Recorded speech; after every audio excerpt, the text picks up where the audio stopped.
just learn a new word, its meaning, and how to use that word in a sentence. The word is whisper. Whisper. Whisper means talking very softly. When we tell secrets to other person, nobody else should hear it. Like it goes like whispering is like this.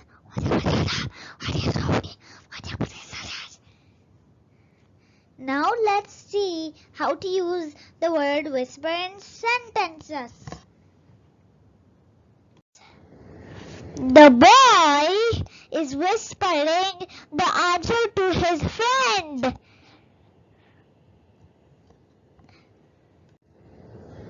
The children are whispering in the class. The girl is whispering the game rules to the boys.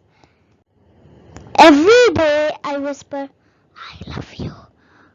I love you to my mother before going to bed. Bye. I'll catch you next time.